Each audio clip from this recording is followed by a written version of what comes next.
Greetings, everyone, and we are back on another Thursday with information with Deidre, and this is our public health spotlight day where we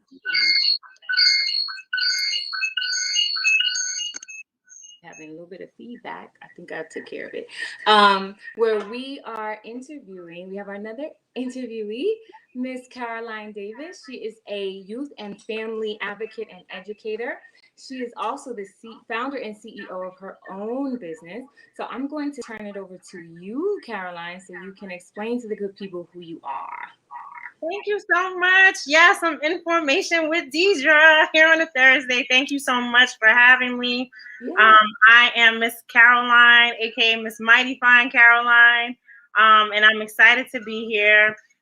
Bronx native, and my passion is actually making sure that young people and families have resources, particularly when it comes to health. And so that's the small version of a much broader mission and vision for compassion, but it's truly genuinely what I live by. Okay, awesome. Glad to hear it. As I always say, like when you're in public health, there's like this automatic piece where you're an advocate for health. So it's appropriate that you are here. Thank you. So I'm going to start with the first round of questions. No. So we'll just start the conversation. It's going to be easy, fun, easy breezy conversation. And we'll take comments from the chat as they come in, as people start filtering in. We've been doing it at 7, like the last 2 times. So they might be a little bit slow to come in, but they'll come in and some of them may have a few questions for you. And if not, don't worry, I got plenty. Greetings, Precious Stephanie. So we've got our first one in. So we are here with Miss Caroline Davis. She is a youth and family advocate and educator, and it really is about advocating and educating communities in the Bronx, youth and young adults, about public health. So check down in the description box if you want to reach Miss Caroline. Her LinkedIn is in there if you have something. There's an echo. Oh, no. Oh, you know what? Caroline, the live, because we're on live in several different places. We're on Instagram, Facebook, and YouTube. So turn your volume. My Instagram, maybe? Yeah. Okay. I think. Okay. Tell me if that works out. I think there's still like a slight echo. You might have to stop it on Instagram. Oh, yeah. No. Yeah, only because of the feedback. Yeah. Okay. Well, you know what, folks on Instagram, there's an echo on IG too. Someone said there's an echo on IG. Okay. Yeah. Okay. You'll just have to catch us on Facebook and YouTube. We'll be here. Right.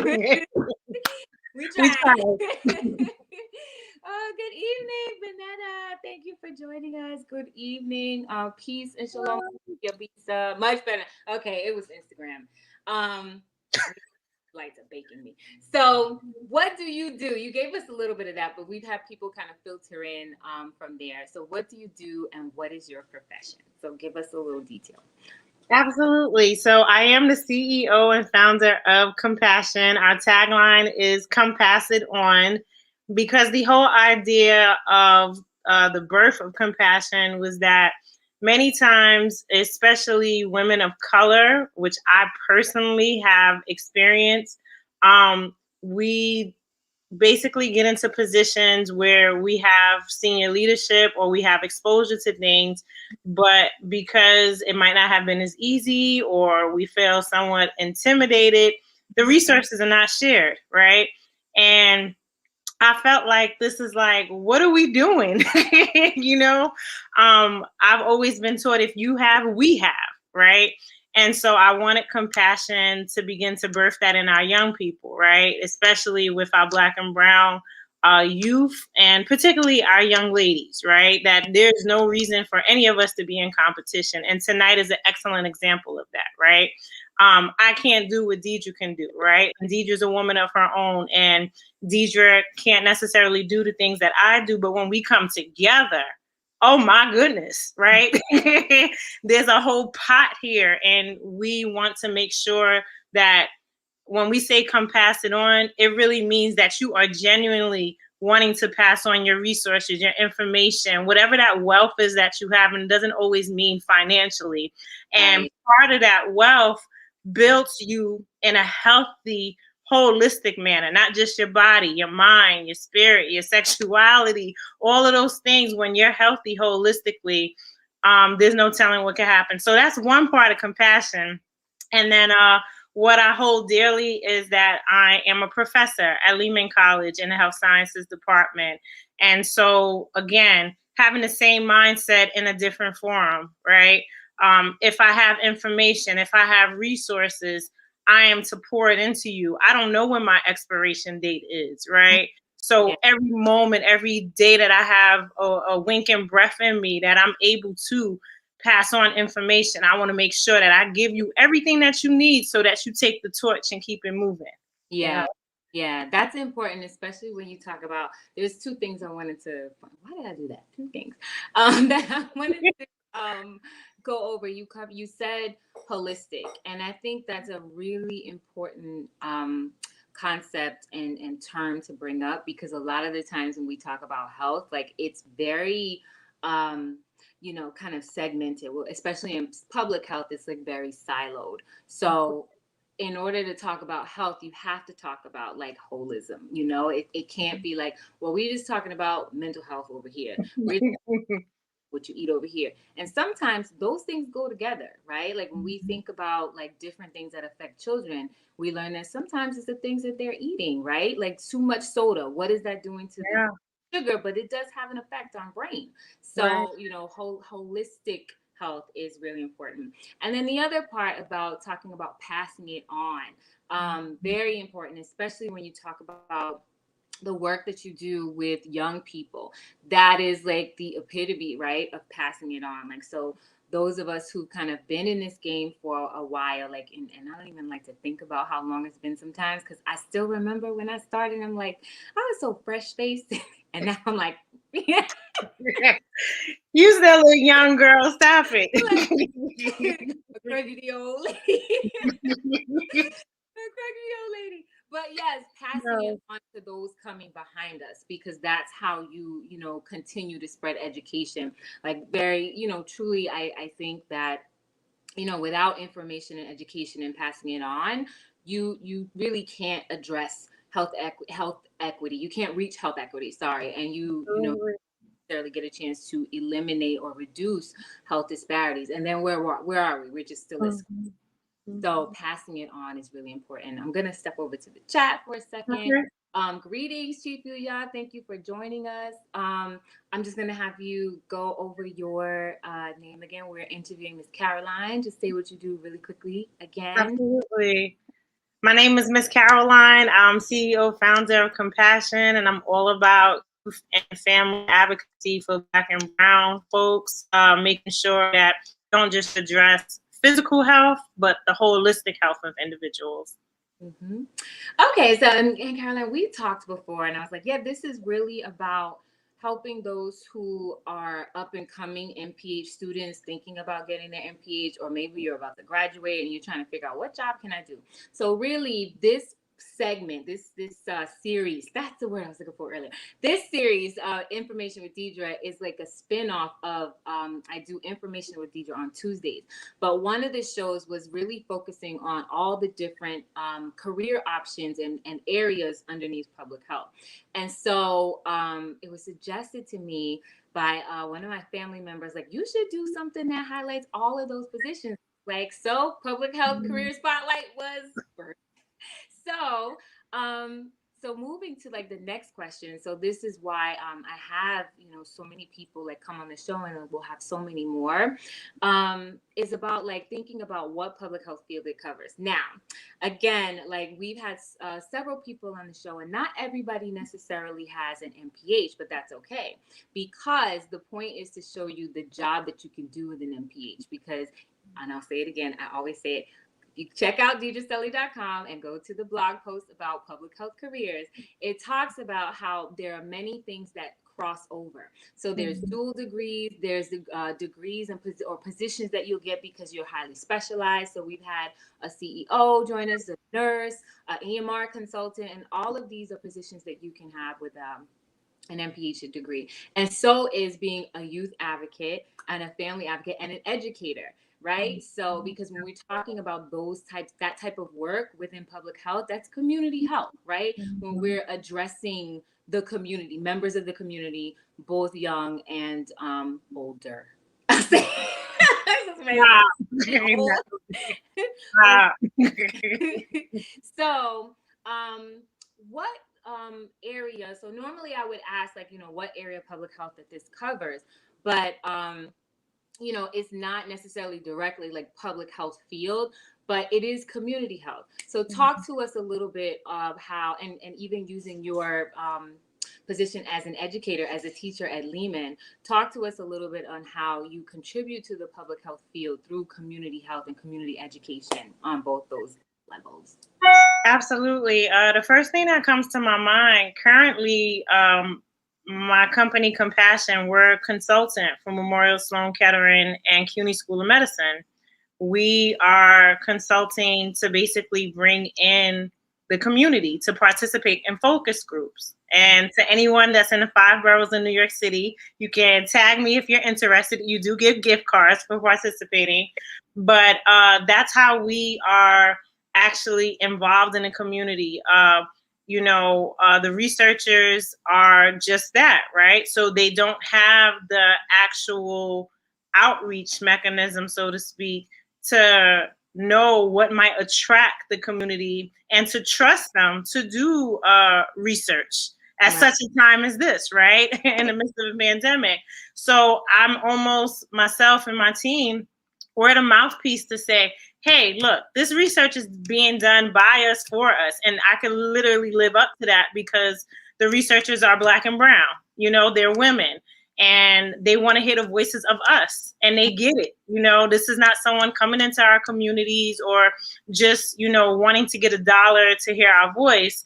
These are people that look like us. So that's the best example that comes to my mind in answering that question, like just being involved in that and making sure that the people are heard. Right. And what about the teaching part? I remember that it's so Sure. Well, first of all, let me back up. That's so cool. I used to work at Memorial Sloan Kettering like way back. That's when I said, like, I remember like when I was fresh. Yeah. So like, and I remember I had good times there. Like my first work buddies or whatever was an awesome. I had like such a blast. So yeah, it was a great place. But talk about your work doing education. That's really interesting. It's really cool because a lot of people don't realize like you can be a professional in the public health field or public administration, as we learned last week. But you can teach at the same time, especially in a city like New York where there's so many schools, and especially like the CUNY system is so vast. Yeah. You can be a teacher and help pass on some of your knowledge and skills to those who are coming behind you. It doesn't have to be like, every day, homework, home and work. You can teach and like, get some excitement with new, young, fresh faces, and share what you know. So tell us a little bit about that. It's so funny that you asked the question. So we just started our summer semester, literally Tuesday evening. For the last 3.5 years, I've had the pleasure of being an adjunct professor at Lehman College in the Health Sciences Department. And the course that I've been teaching for the last 3.5 years, in addition to some others, but that is like my baby. That's my first one, is the Health Sciences Administration course, which is the last class that folks take before they graduate. So I have the determining factor if folks graduate or not. But I love my colleagues because they welcome my ideas into the program. So New York City Smoke Free has been invited to be a guest speaker every semester. And other organizations like Bragg from Good Shepherd Services Program, Bronx Rise Against Gun Violence, and making my students understand that community health is not just a department in a hospital or just something that takes place, in a local clinic. Mm-hmm. Community health means that you are actually working with organizations that are in the community that are like-minded and that want to actually genuinely provide services to our communities to, once again, not just better provide health resources physically, but as a whole, right? And so what does that mean as an administrator? As an administrator, right, you're always responsible for numbers and money, right? A budget and a report. But what does it mean to make sure that you have quality of work, not just quantity, right? And my argument has always been, if you give me time to build the quality, you'll never have to worry about the quantity, right? Mm-hmm. People that don't understand that, they want to see their numbers, but it's just like, I need to build quality so that there's longevity, so that there's sustainability, so that my name is basically known. This program is known beyond, my time here or whatever the situation. So that is my joy in teaching. Mm-hmm. Because it's almost like the blinders come off, where one student might have for 3.5, 4 years said, I'm going to be an administrator at the hospital. And, and suddenly it's just like, wait, I can be an administrator in an organization and still work with, in the healthcare field. And that's exactly what we're experiencing in the midst of COVID, right? And I'll just put this out there.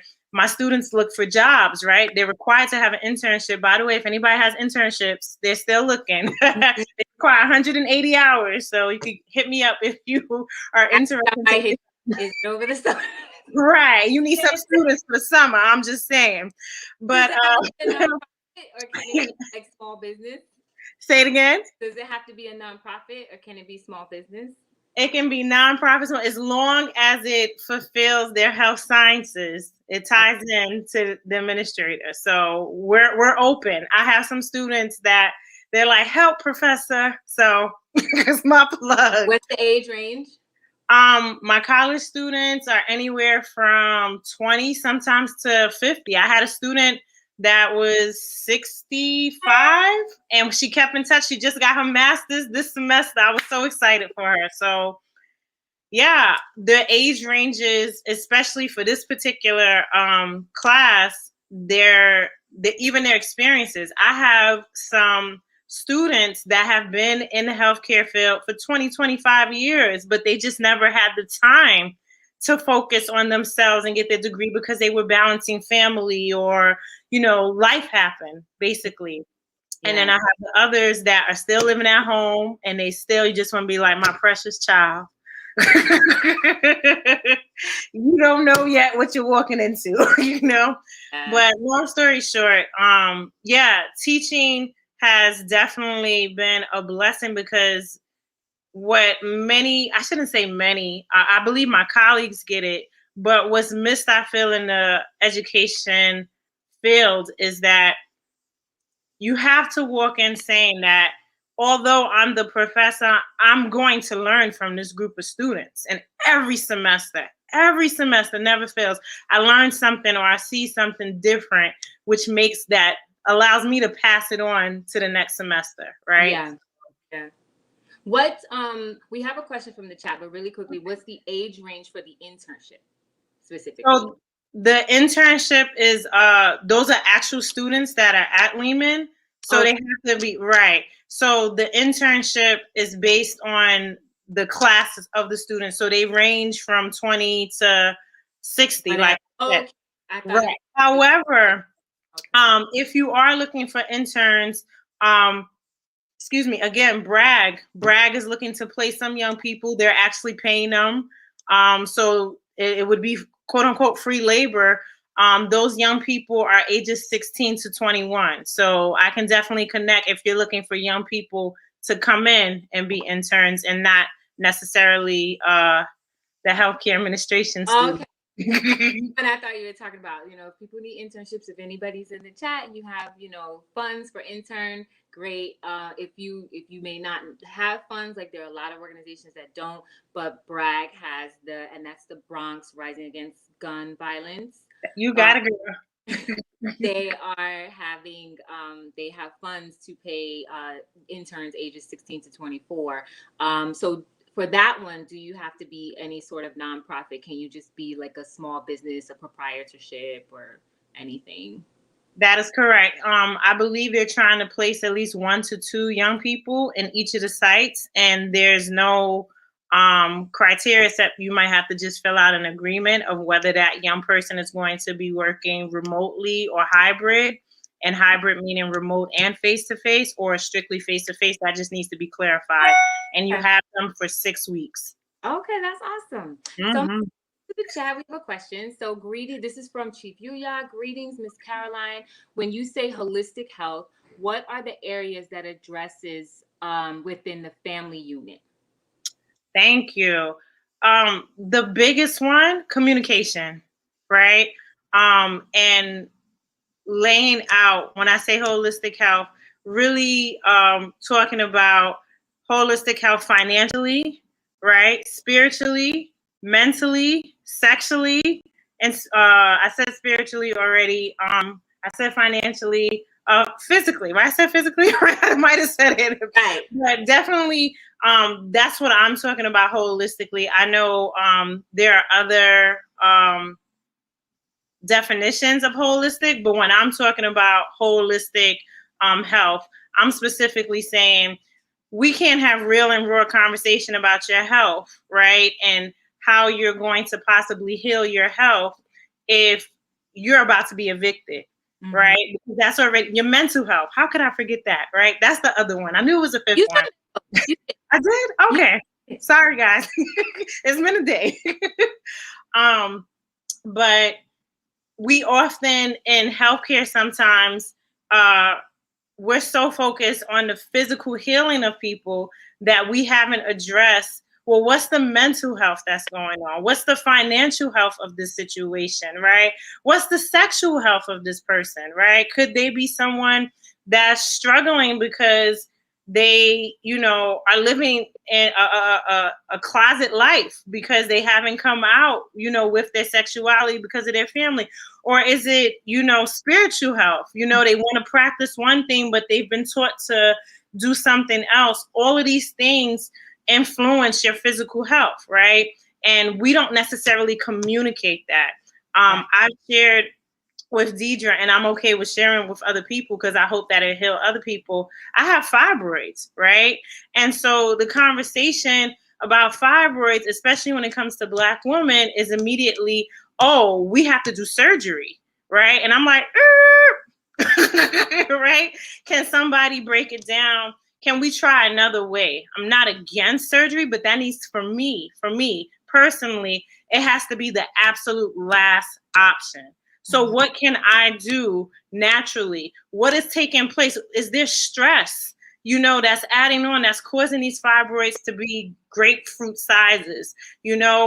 What am I eating? Is it the sugar? Is it the, the hormones and chicken and all of these things? We don't communicate because, we kind of just say, and it goes back to compassion, right? We don't share our story enough, right? We're taught to kind of many times, oh, you keep that to yourself. Don't tell anybody your business, right? It's gonna heal somebody. So I just put that out there when I say holistic. It's the mental, it's the financial, it's the sexual, it's the spiritual, and the physical in that sense. I hope that answered your question. I hope so. Look, he'll let us know in the chat. Right. Like pull a little bit on, first I'll say I thank you for your openness, and one of our viewers has also said, give thanks for your openness. Peace, Kashia. Chief US says, thank you for that clarification. I think what you said about like telling the stories, like this is why storytellers are important, because that's how a lot of information is passed down sometimes. Yeah. And that can be like even from a cultural sense, right? Information is key, like I said, like before. Like if you don't have the information, and in a way can turn it into knowledge and then wisdom by doing things about it, then how are we going to have understanding to change our situation, right? Yeah, I think the storytelling is key. I wanted to back up to the part about holistic, and this is good. We just have an organic conversation, but I have more questions. I wanted to ask about like the mental part, because one piece that comes up for me a lot, especially like in public health and like in the day job, I do tobacco control, and that's going to expand pretty soon. Um, and part of the work that we do with that is like smoke-free housing. And so just pulling even on that housing part, it is a big piece of public health. And you said something and it just reminded me, like, yeah, if people don't know, like not even just like, oh, where their next meal is going to come from, but like if they don't know that if they're going to have a roof over their head in the next day or two, that is a big point of contention, right? A big point of stress. I remember like listening to I was listening to somebody else's webinar. We all at home in your confinement, everybody working at home. So I was listening to somebody else's webinar, and they had like an icebreaker at the end, and they asked the question, like I think you had to like choose one, and it was like free transportation, free food, free housing, or free healthcare.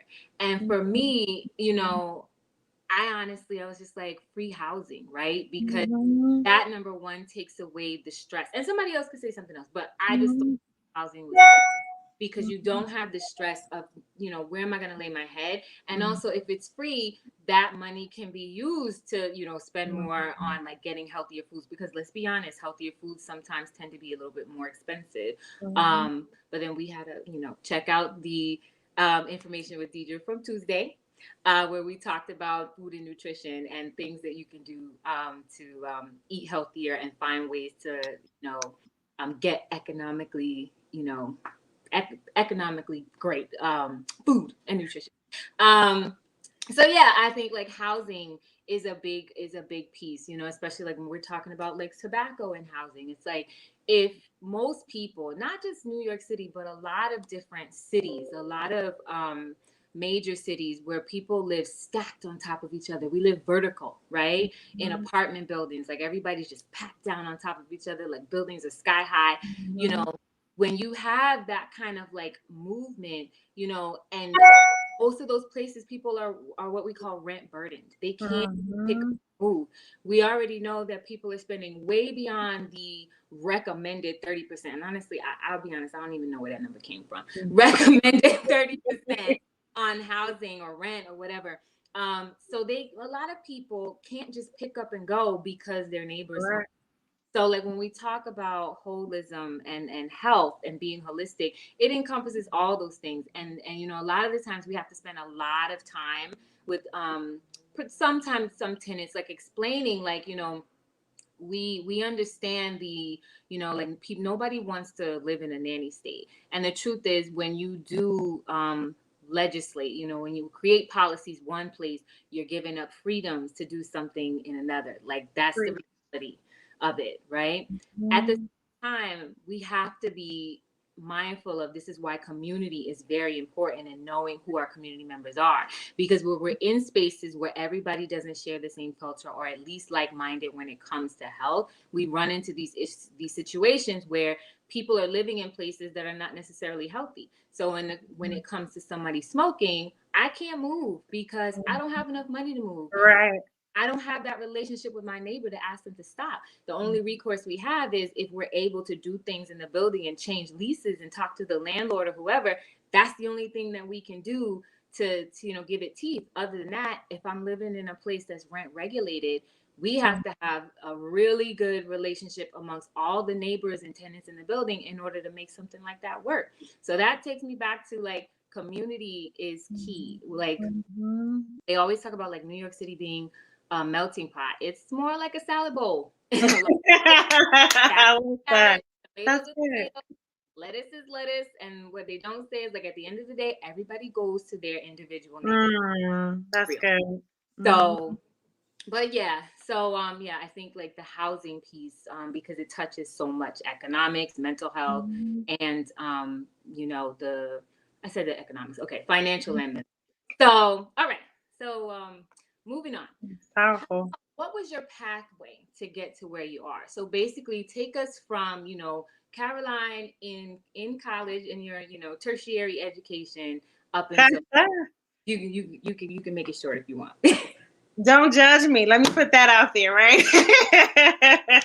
I attended Marist College in Poughkeepsie, New York through the HEOP program. If anyone's not familiar with HEOP, it's a higher education opportunity program through CUNY. There's SEEK and EOP. So private college, and that's a whole nother conversation. I would totally have told myself, go to a SUNY or CUNY because you're going to be paying loans. But anywho, I went to Marist. This will be the third time that we've had 4 people who are getting the MPH. But if we can give some information before you break out the wallet or put yourself in debt like the rest of us, if you live in New York State or New York City, take advantage of the CUNY and the SUNY programs. Yes, and yes. I'm so I would have gone to Newport's. We were there anyway, partying, so I could have just transferred. But anywho, lesson learned to pass on, right? I went and I'm very focused when I have goals. And so I knew when I was on Marist campus, I wanted to work in advertising. And part of that was because I went to A. Philip Randolph on the campus of City College for my 4 years in high school.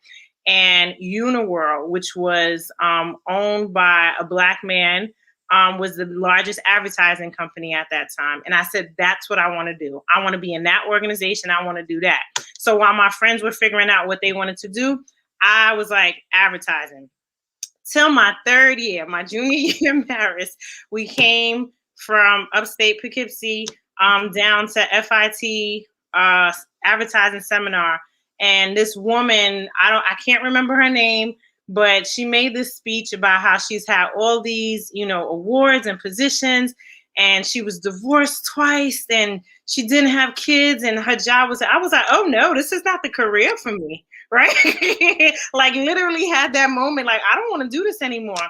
And then I was introduced into the music industry. And at this time, we're talking the 90s. We're talking Bad Boy. We're talking Busta Rhymes, hip hop, And so I was just like, this is what I'm going to do, And this, just like that, this. And got into ASCAP, which is the the Performing Rights Society, one of them, of the 3 in America, as an internship. Mondays and Fridays, I intern. Stand for? What is the acronym? American Society of Composers and Authors in Publishing. I still remember that. So Beyonce wouldn't get paid as an artist. Beyonce got paid as the publisher, the owner of her actual music, and as the writer. So you actually got to see those contracts. Mm-hmm. And I was like, this is what I'm going to do, right? Fast forward, I got fired. Wasn't my calling. I was in research, and I did research at that time. Got fired. Say it again.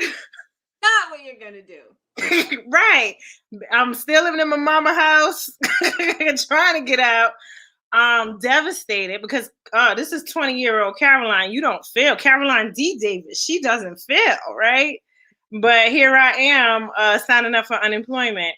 And long story short, I was working with the youth ministry. I started going to church at this time, even though in my mind I was like, I'm not going to get into my spirituality until I'm like 40, 50, because that's what people do, right?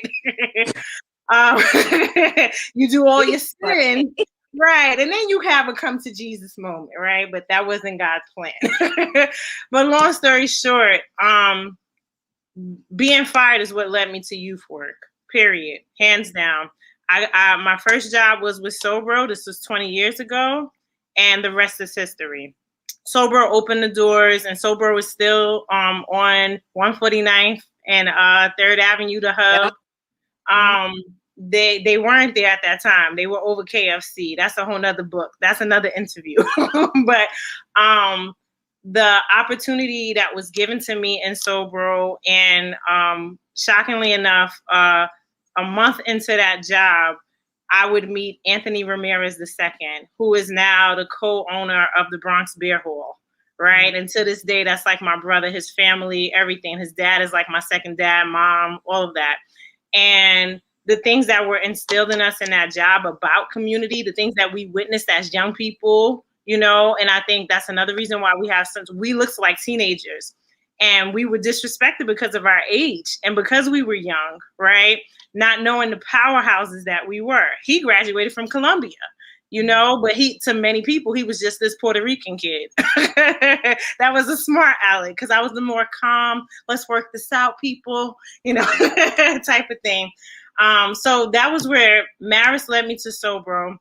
I left, I moved to Chicago, did my first master's. Chicago opened doors. I traveled the world, Egypt, Thailand, worked with young people overseas. And then came back to New York, worked to Sobro again. Opened my eyes to working with middle school youth. Got tired of that. The doors of St. Barnabas opened because of my youth experience. And that's what opened my door. That's what opened my eyes and brought me into this world of public health. St. Barnabas, hands down. And the rest is history. And I don't, that is not the path that I had for my life. I was going to be chilling with Puffinum, busted out. That was going to be my peoples, Right. But it's a blessing in disguise, because when I look, if I really examine my life, that music industry probably would have killed me. And not necessarily physically, but the mental, the emotional, that type of thing. I don't believe that it would have been healthy for me, and so I have peace in this, and yeah, I hope that answered the question. Amazing. Caroline have been all over the world. But you know what? You came into what you were supposed to do. We all here to answer a question, and maybe the answering your question. Like you said, if you were supposed to be there, you would have been there. Probably Facts. blessing in disguise. Like, yeah, this ain't for you. You were supposed to be over there, and like you said, like it might have killed you. So Right. we have another question. Sure. Can you speak more about the stigma surrounding the imposed yoke of silence in the melanin-rich communities, which shames people away from seeking therapy? For example, what goes in this house stays in this house. Very good question. Very good question. That's an excellent question. Excuse me. I think it's still killing people, right? Unfortunately. The family secrets, right? Again, I just found out, someone older in my family has fibroids, right? And they only shared because I shared, and it's just like, and I remember I'm the oldest of 5 girls. And so it's funny, in having a conversation with one of my younger sisters, and we're literally like 17 years apart, 19 years apart. So they could be my kids. But I remember one of my sisters saying, why would another woman that loves us share that, not share that information with us, right? And it just kind of goes back to the mindset, right? Many, that age gap, it is a training of the mind. You don't share certain things. You don't, because that makes you less of, or people look at you. And I believe we have transitioned into a place like, if I'm not happy with myself, if I'm not having a peace, then I'm no good to anyone else. And I think that's where hopefully, therapy is more acceptable now, right? It goes back to what I said at the beginning, communication, right? If we're not being honest with the people that's in our family, how can we be honest with strangers, right? If we're not comfortable with our story, right? Again, I tell my class, and I think it's like 90 of them. Well, last semester I tell them about my fibroids because I know there's somebody else that is holding that, and that might be killing them. Not the fibroids, but the fact that they can't share that with somebody, right? Mm-hmm. So what do I think about that? I think that the silence is still killing us, right? And I think the pandemic has only added an extra layer of that. And I hope that, I know I can't save the world, but I hope my one voice demonstrates the importance of we can't be silent because we're literally killing ourselves when we don't have conversations, when we don't communicate. And what other people think about us is more about that person. If you begin to have some type of judgment or whatever, have some sort of way, that's really your issue. That's not for me to take on. That's not my baggage. If you feel some sort of way about the story that I share, you need to check yourself, right? And I think that's another part, right? The accountability, allowing people to put labels on us, right? And not recognizing our power.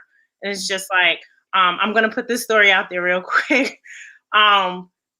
I was asked when I was at the teen center with St. Barnabas, we had funding at one time to hire our young people. And so we literally included our young people because what I think at 30 is not what a 15-year-old is thinking, right? And we right.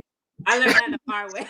Yeah, even though you think you're still cool, right? I was like, I'm down with y'all. And then, they tell you, no. Nothing mean. They're just very, very matter of fact. I said, I don't know what I was doing. We were doing some event for these kids. And I said, you remember that show in 1980? She's like, ma'am, I was born in 96. First of all, she said she was born in 96. I just turned around and walked away. I didn't even know what to do. Exactly, right? So I feel you on so many levels with that. But yeah, so we were asked by a church in Harlem. I'm not going to give no names, but a church in Harlem, because of our young people being so strong, and if they could assist with a youth event that was being hosted by the prison ministry. Now that should have been a red flag there, right? But I'm like, okay, we for the people in the community, let's do this, right? Well, this individual didn't want to hear what the young people had to say. And they were like, Miss Caroline, we're done. Like, this person is not listening to us. They have their own agenda. They just want to include us for the sake of whatever, right? And I say all of this because the unfortunate thing is that when we did assist them with the event, they had 5 youth events going on in that church that day, and they had no idea about it because of the lack of communication, But the other part that we discovered was that when we gave the young people that were there to talk, there were children being abused in the church that never had the platform to share. And of course, it was anonymous, but we were never invited back. I hate to say that because, I always say we're going to keep it raw and real, right? And that's what young people respect. It doesn't mean that it's not going to hurt the truth, right? The truth does hurt. It does that. But when you get to the root of the layers of, when you get to the root of truth, right, you can only grow from it. And that's something, again, when we muzzle ourselves from having these conversations, we're stopping the growth of healing. We're stopping the growth of the blessings, right? We're stopping because we're so focused on a situation or something that's ugly that we can't see that even in the ugliness, there's something good that has to happen. Because every day we wake up, we have an opportunity to make a decision, right? To make sure that, yesterday was bad and whatever, but I learned this lesson, and guess what? It's going to push me forward so I get to this part. So, me and Deidre can go deep. So I'm like, I'm trying to hold it together. Go. Don't muzzle. But I want to make sure we do also get to the questions. But there are some gems in here, so I'm gonna rewind this, and I'm gonna send you some of the quotes there because there's some gems that you have up in here. So I'm gonna write them up and be #Caroline. I love it. Chief US says thank you for that share. That was like very great. You know, Oh truth man. is something that we shy away from. Not even shy. People run away from the truth all the time. Yeah. Yeah. And I think, especially being melanated people in the health field or public health field, that's something that we can't afford to do, Mhm. right? When you're talking about like the fibroids and like you had a member of your family who didn't share, and I'm like, the other part of that is, did she even know what she was supposed to do after that? Right? Because we already know that there's that historic mistrust of the health system, but then we're not necessarily going to find out, okay, well, what are some natural uh, Yeah.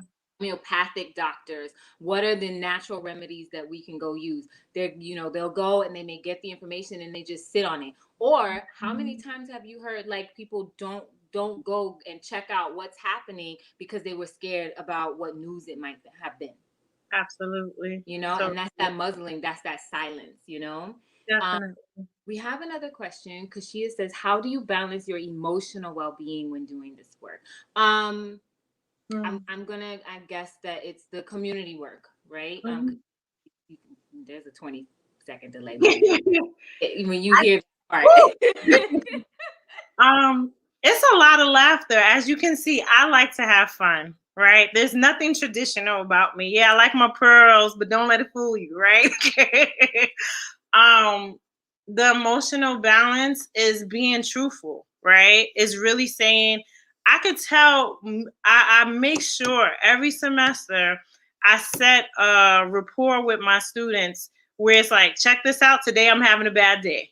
You might not want to ask 5 questions, in the same breath. So it's just like, again, it goes back to the communication. It goes back to the real and rawness, right? So am I always emotionally well? Absolutely not. I mean, Deidre knows, and I don't mind sharing this. I just had a death in the family, right? And it's devastating because it was totally unexpected. Um, so it's these type of moments that help me to, um, if you want to say, get back to a norm. If because when you have death in the family, things can never be the same. But yeah, it's just, you are constantly, or you should constantly be checking yourself, right? And I think that's also a mistake. People are so quick to judge and check other people, right? It's so easy for me to point a finger and look at all of your flaws and forget the 3 fingers that are coming back, and even the thumb, so the 4 fingers, right? That's easy, right? And that's what society does, that's what social media does. And even though that's not the platform that it should be used for, but it's easier for me to say, oh girl, you got a pimple, oh girl, your gut, oh girl, right? And not really checking the mirror. If I'm spending time making sure that I'm doing whatever I need to keep myself in some type of emotional balance, I don't have time to entertain or even know what's going on. And I'll give you this story. I think it's always interesting. um, when I did work at St. Barnabas, I left last year, literally before the pandemic. Um, and one of the things that was so fascinating to me is that I'm not much of a gossiper. I'm very much to myself. I'm friendly with people. I have fun, as you like to see, but I'm not the type of person to develop a relationship with people to know their business. People willingly come to me and share their business, and many times I don't want to know, but Talk to me. yes, Tell, I just come tell on. me everything. So I say all of that because many times people would have situations where they were fired or somebody left on bad terms or even good terms. And I would go to look for someone and they'd be like, Caroline, girl, that person left 3 months ago. I'd be like, for real?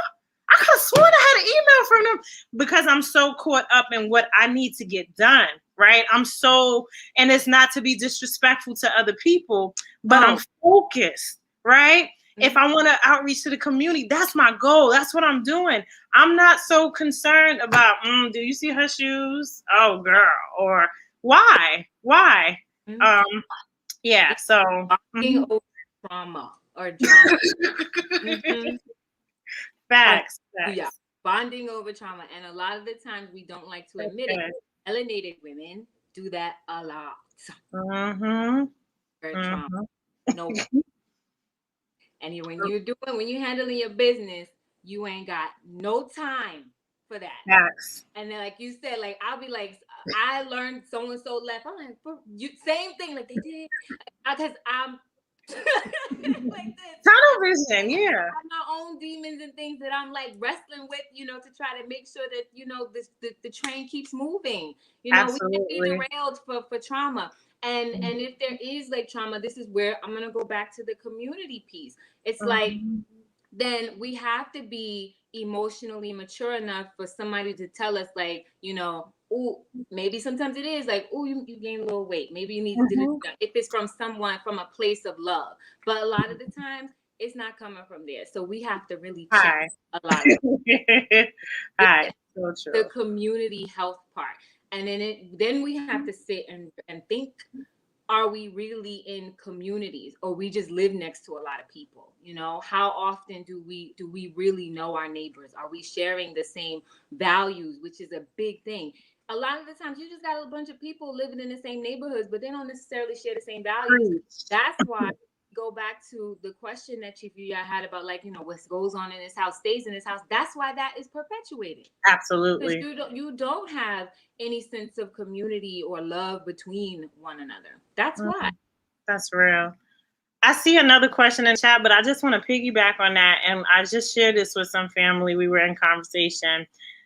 Um, one of a friend of a friend, so to speak, works in ACS, Administration for Children's Services, for those that are not in New York City. And I asked, because they're pretty much in a supervisor role, I said, wow, you must have a lot of calls coming in the midst of schools being closed and the pandemic, the frustration of everybody being home. Mm-hmm. And her response was, actually, it's the opposite. And I said, what? Right? And I was like, what do you mean? She was like, most of our calls of abuse come in from schools. Right?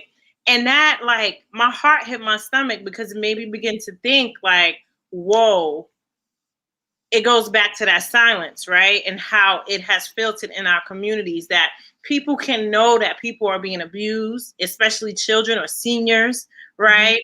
But because you want to mind your business, or because you don't want no part to that, right? And then, God forbid, that's when we begin to see, oh, this child was abused for X amount of months and years, and they ended up dead, right? Which we saw here in New York, I want to say maybe about 4 or 5 months ago, right?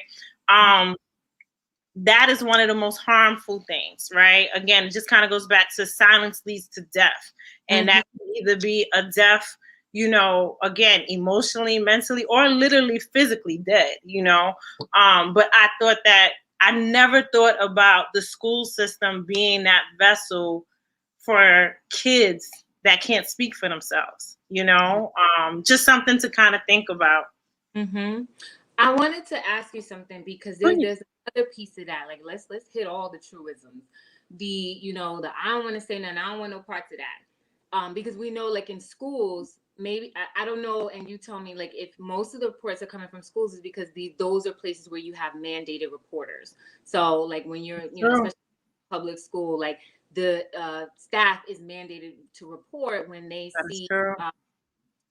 anything that demonstrates signs of abuse. So when we have people that are like, well, I don't want no parts of that, whether it's a mandated reporter or not, how many times, and maybe this we can't even answer this today, is it because of the reaction that they'll get when you do that confrontation? Just like if you say, like, Mhm. hey, pimple on your face, let's what are you eating, let's try to figure out how to change the diet, or whatever. And then then there's the backlash. So how many times is like we do keep our mouths shut because of the reaction that we'll get, because people don't want to grow, or they don't, Mhm.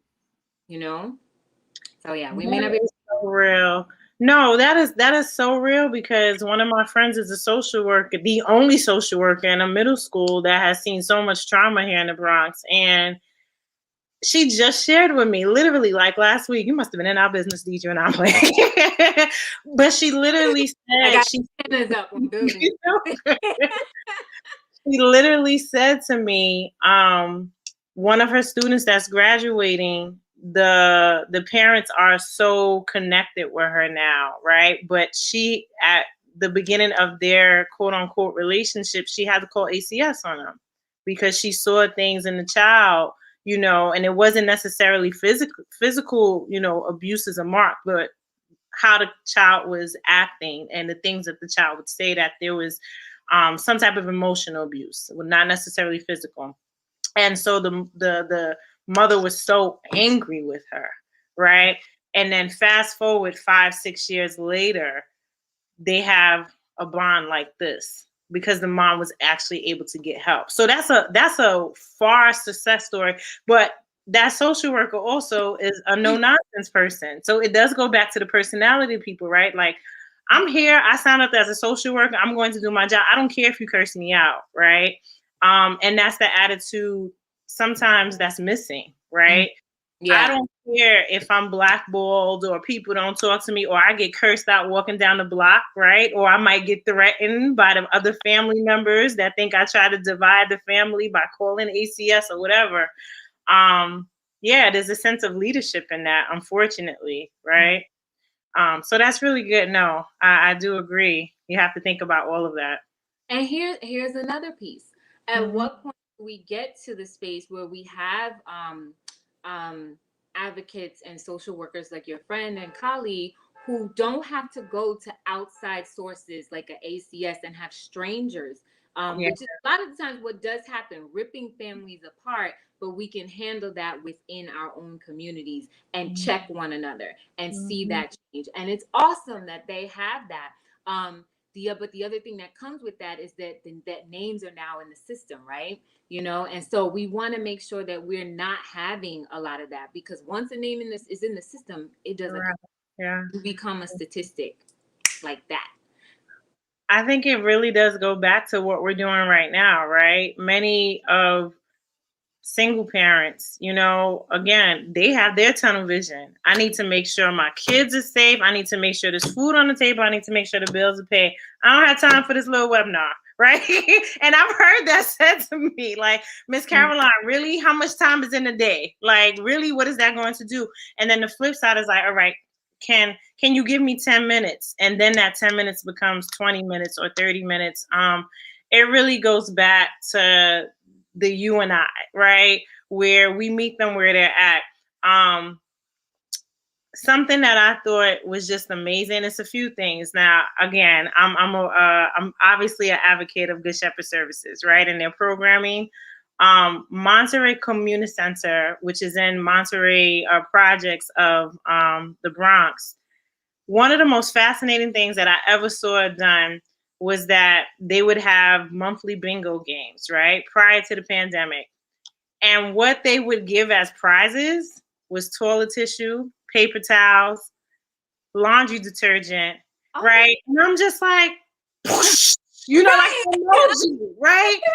Who is going to deny toilet tissue, paper towel, and met the people where they were at? So, I mean, they had people from other communities signing up. It'd be like 40, 50 Yeah. mothers, fathers coming out to the bingo game because I'm going to get my paper towels, my toilet tissue, my laundry detergent, right? Right.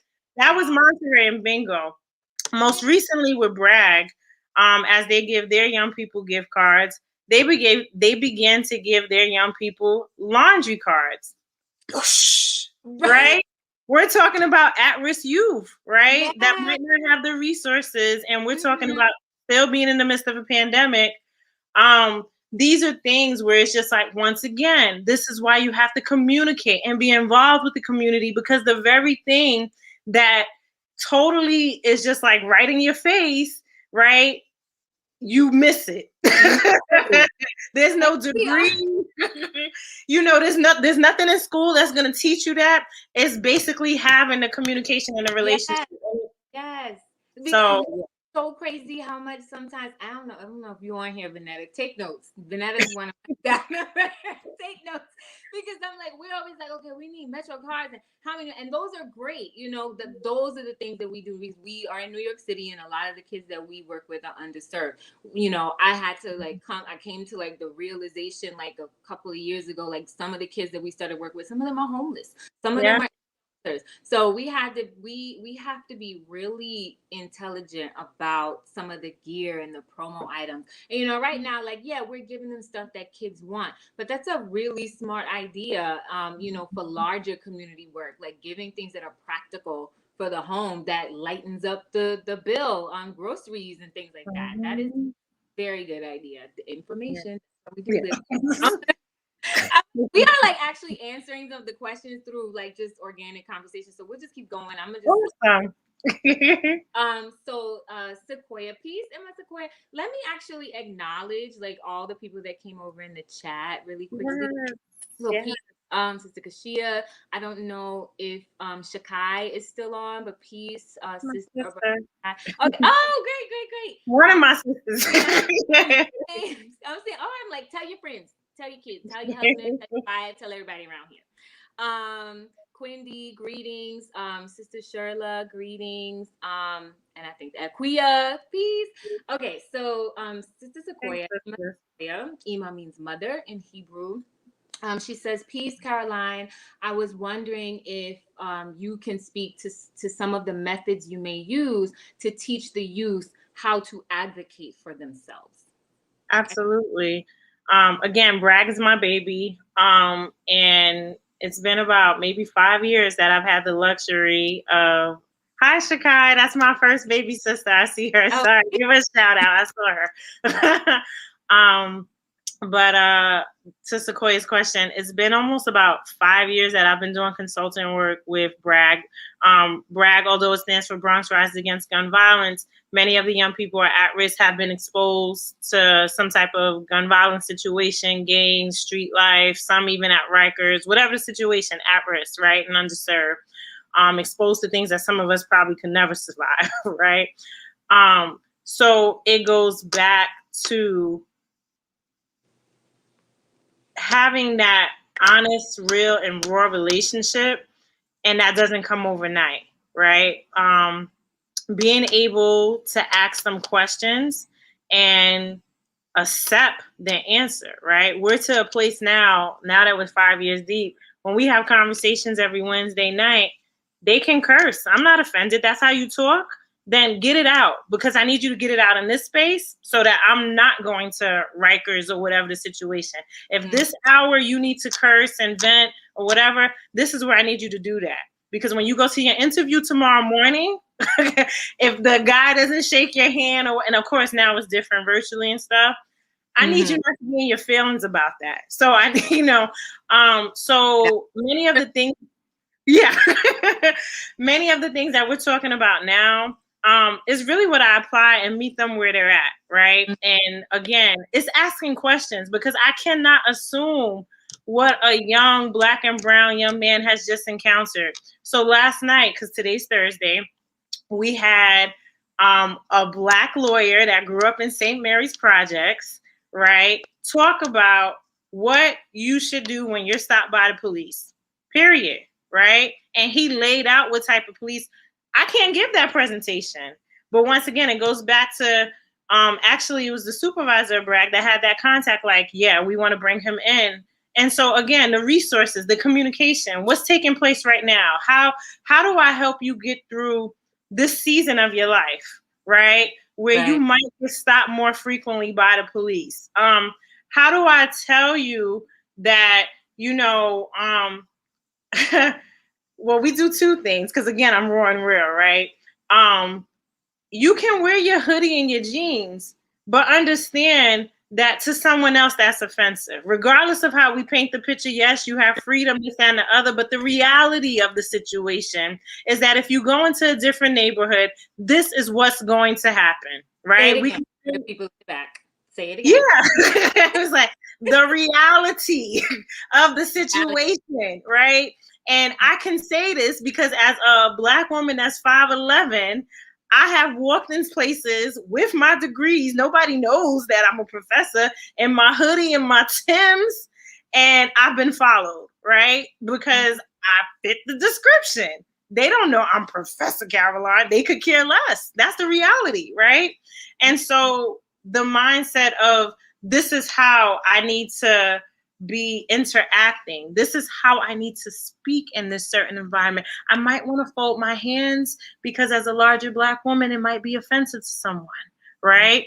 And just the reality of that. And then, once I've gained the trust of that particular audience, I could give you a little flavor. You might not be able to digest everything that we're having today and now, right?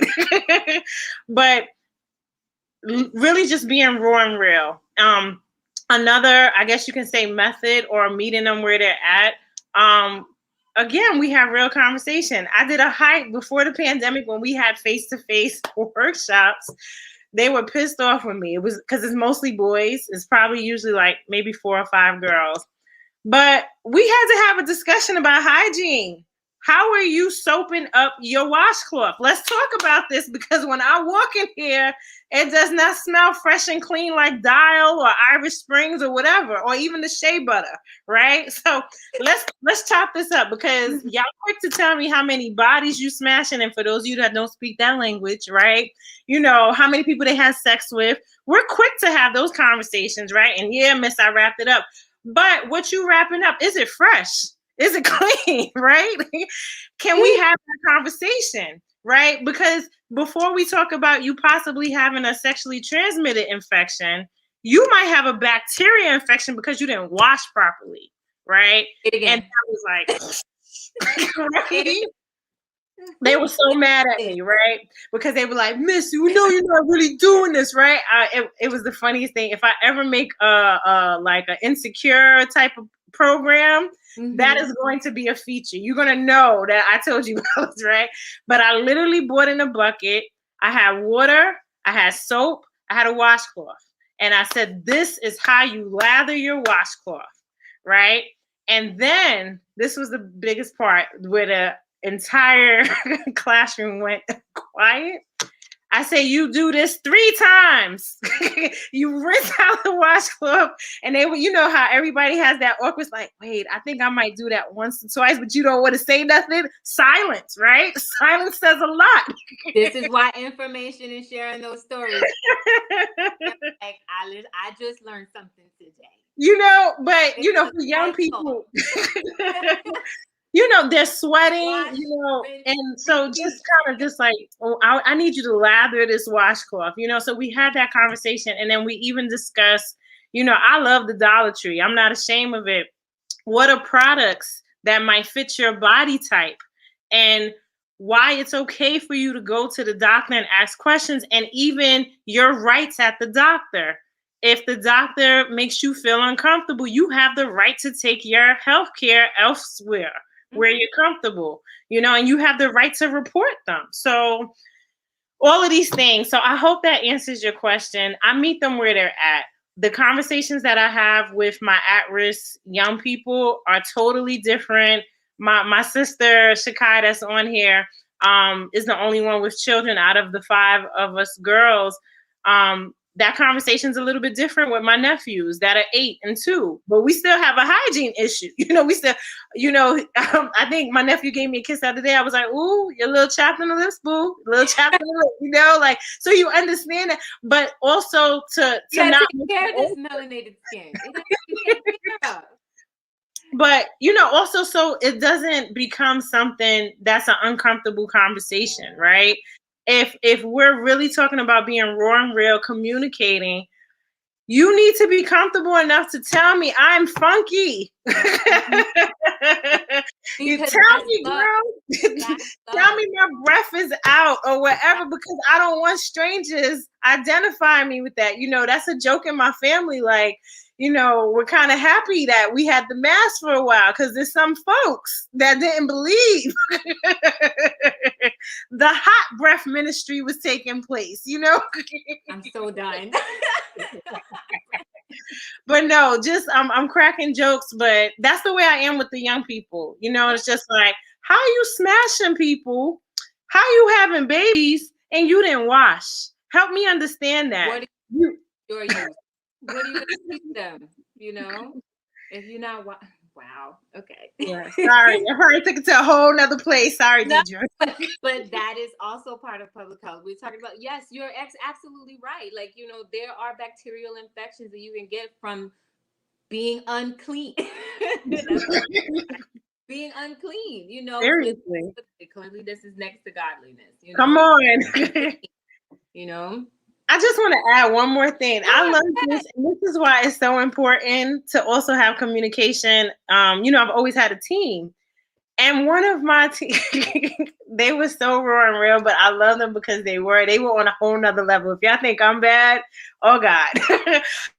But they would walk around like, I don't understand why it smells so bad. Like like they would be so angry because young people sweat differently as their bodies are They their transformed. hormones and what Yeah. they're eating. So going through that phase where your hormones are raging, and also like what's on the internal. Check out Tuesday's post. Check out y'all. What's on the internal will always exhibit on the external. That's Come also from on. Yash 14 Keys. You have to understand that. So they're already having crazy things happen with them biologically. And then on top of that, it's like all the different chemicals in the food that they're eating. Oh So my gosh. smell like, and it's so, until we started working with youth, I didn't believe it. Like I had a director that said like, all right, there's gonna be some smells because they're teens, this is what happens. And I was like, he's right. But you don't but you have to, but you can't let that not, that you can't let that stop you from working with them because they're the ones that need the most. Sometimes like Absolutely. yeah, we talk about education, but sometimes there's like a point where it's like we're hitting a brick wall. So Yeah. start younger, and then when Okay. you have that relationship with them where you can be open and honest and be raw and meet them where they're at, all the better. I couldn't have said that any better. But here's the thing that she dropped, and I think it was so funny. In addition to saying how funky our beloved children are, right? Our babies, she recognized that many of them were bathing, like they would take showers or wherever it is washing, but they were not washing their clothes. Right. So they were putting on the Hard hoodie. part. Okay. This is why, like, holistic health, like, you have to touch all those parts. You can't Yeah. touch one thing, especially when dealing with underserved communities. The kids, that's a really great point. The kids are Yeah. washing, but they have dirty clothes because maybe there's not enough money to wash the clothes. Right. They have to choose. Households are having to choose between food and being clean, or rent and food. Those things should not be happening, but they Yeah. are. Yeah. And so that was just again one of those like whoosh, like, and it was a one-on-one conversation with a young person that trusted them because she was just like, look, I know it's coming from, like, she didn't say it like that. I'm saying it to you guys, but we were able to pinpoint like it's this particular student. It was just like, she was just like, when was the last time you washed your sweater? And it was like, oh, probably last month. And they were just like, yeah. And they wore that sweater every day to the center. So it was just like, whoa. And it That's was what like, it is. Yeah. yeah. So you got sometimes you got to pull the babies aside and say, okay, this is what we do, and Woo! makes you think, okay, well, what's happening at home that you didn't know that this has to be washed? Right. Even if because it may not be, a situation where they have to choose. Maybe there's a lot of people like are living paycheck to paycheck, but it doesn't mean that they're not able to make it work, from week to week, bi-weekly or whatever. So then now you have to think what's going on at home that you didn't know that this has to be washed, Right. right? Right. So that education comes in, parent, Hello. young people and adults and Yeah. families, right? Yeah. Real talk. Yeah. So last question, because we have been here for a minute. Okay. But I thank you so much for being so Thank honest you. and open, like with your stories, because this part of community health. So I'll say it again for those of you who are MPH students. This is really what you can do with an MPH community health work, working with young people, working with families, especially like in underserved communities or communities that need that work the most. I've said before, sometimes it's not just the urban communities, rural communities need this attention too. So these are really, these are great videos to watch to see what you can do with your degree. Thank you for stopping by, Vanetta. I'm glad you loved it. I'm glad you had some good laughs. So the last question, Caroline, what advice would you give to a person who's up and coming, MPH or otherwise, or who's just looking to get into community health? Do not limit yourself. Right? That's the for everything that I said tonight.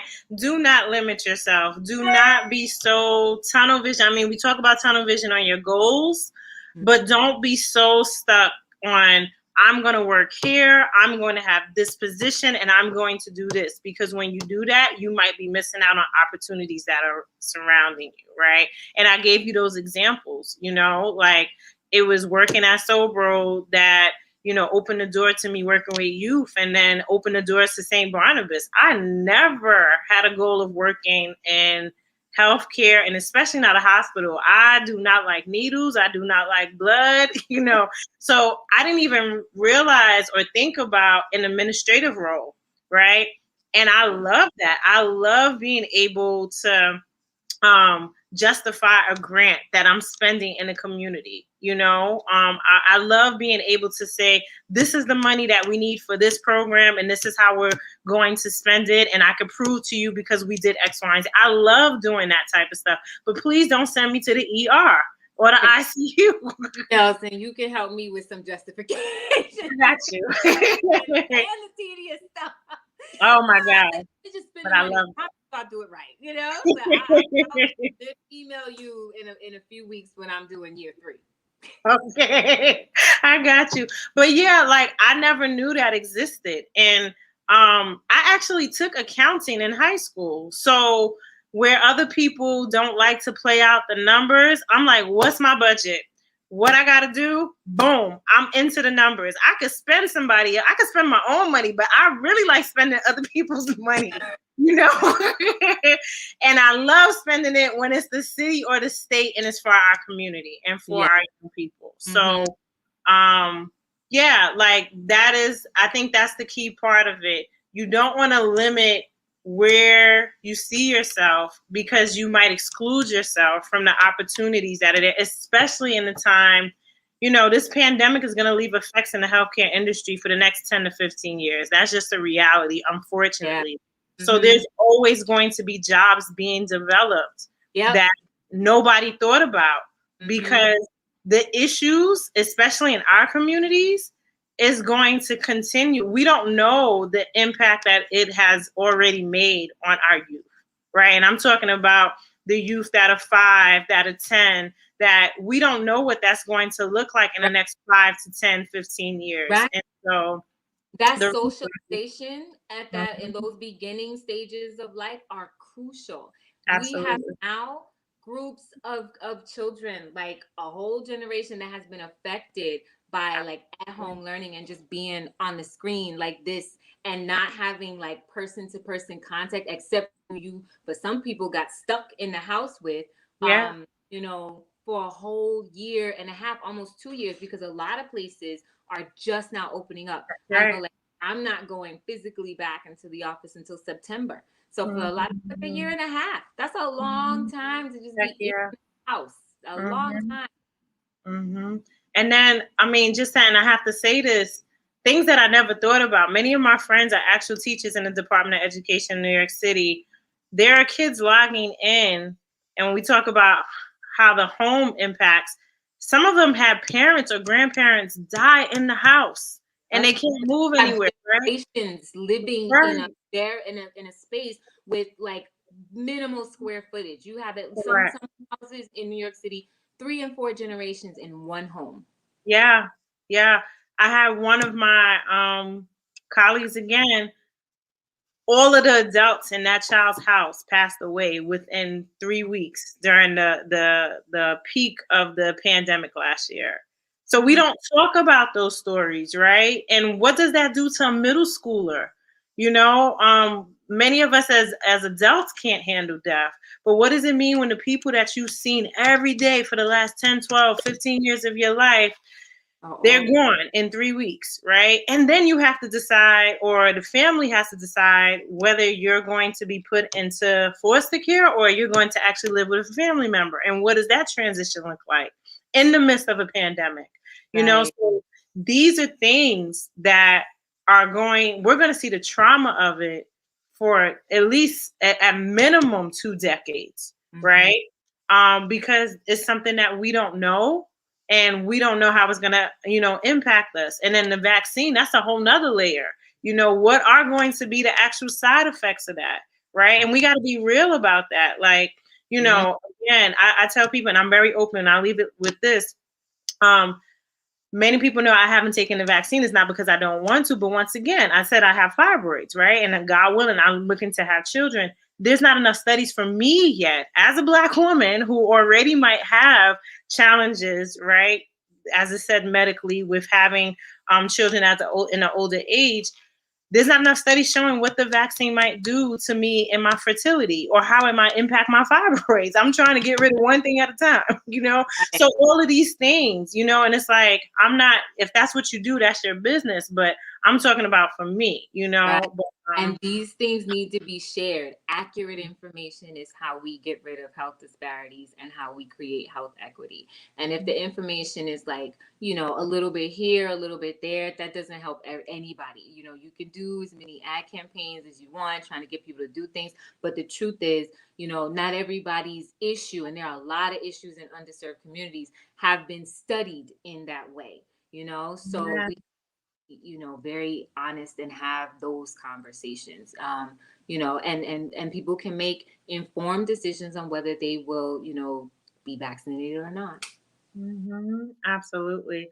So, and just to kind of wrap up everything, if you are not passionate about what you decide to go into as a public health expert, because that's where you're going to lead, and that's the title you should be giving yourself. I am working to be a public health expert, right?